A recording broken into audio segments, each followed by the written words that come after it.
Is Avowed going to be Elder Scrolls 5.5, or will it be more like a first-person Pillars of Eternity 3? Avowed, the upcoming first-person RPG from Pillars of Eternity creator Obsidian, gave us our first big look at their gameplay in the recent Xbox Direct, showcasing everything from its combat to companion interactions.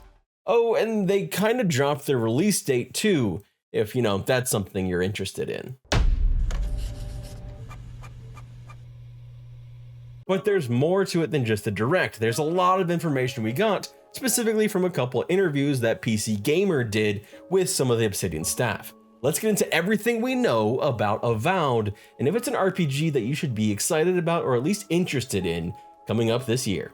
What is Avowed? Well, Avowed is a first-person RPG set in the same world as Pillars of Eternity, CRPG's Aora. You enter the world with all the potential to be kind of a giant dick, if you so choose. You're an interloper in a remote part of the world of Aoria called the Living Lands. You're there from your large empire to investigate a mysterious plague. Sounds great, right? And totally not too close to like how things are in our life. Is a plague?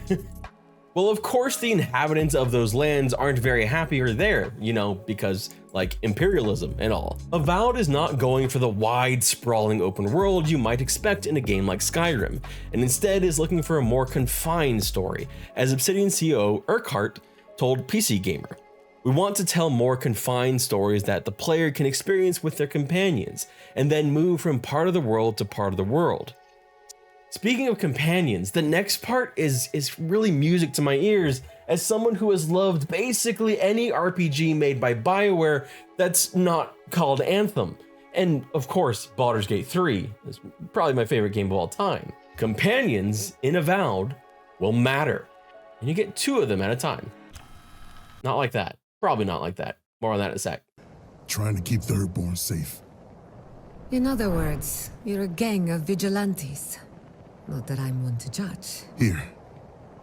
Take my badge. Take everyone's. Our families deserve to know we fought and died for them. Avowed's director Carrie Patel told PC Gamer that one thing we wanted to do with Avowed was make sure the companions felt really integral to the story, tied to your party. We really wanted to create this sense that you're in the big wild frontier. You're going on an adventure of discovery, and you have this small but tight-knit crew with you. One thing to keep in mind here, if you're looking to be, let's just say it, amorous with your companions, is that Obsidian has said that Avowed is going to be similar in size and scope to Outer Worlds. Outer Worlds did not have any romance to it, something that they said was basically budgetary.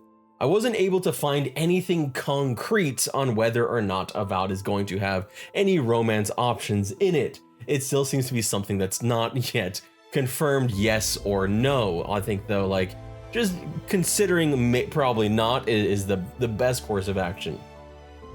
But there is a little slight bit of hope in yet another interview that they had with PC Gamer, in which Patel said this about companions. In most of our games, companions have been optional, which I think offers a wonderful degree of choice to players, but it means there's a limit to how deeply you can tie them to the core story. With Avowed, we decided companions are going to be core. They're going to be part of the experience, and that means we can invest so much more in them and tie them much more closely and personally to the events and the parts of the world the player is encountering. This means that companions will be important at the very least, and you can build at least some kind of relationship with them, even if it isn't romantic. This means that companions will be very important to the whole progression of the story. And there will be a driving narrative, one that does have plenty of really like branching side quests. Side quests where your choices will have impact, even in dialogue options. In the Direct, they specifically said that your choices will have profound consequences. I'm really intrigued with how this will play into the 2 companions you bring with you at a time. Will they have a sort of approval system the way other RPGs have? Will making one decision upset one companion but make the other one happy? Could you potentially have your companions, hate you or really like you?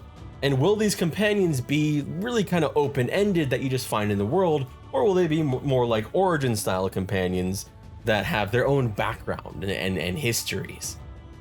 Regardless of how much depth there is, if there's at least some, it makes me happy, because the idea of journeying in the RPG alone versus journeying with companions, I much prefer the journey, the RPG journey, the fellowship of the freaking ring. You doing this quest or this journey with others has always been more appealing to me personally than the solo. Solo has its place and it can be a lot of fun, but I do still prefer having companions. It just makes me feel more invested.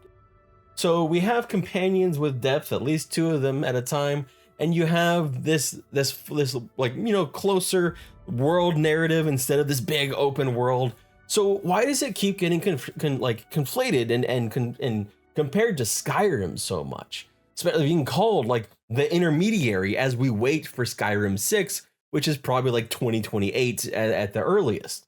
Well, probably because of the combat. Something that we got an extended look at during the direct, something we haven't really seen enough of until now.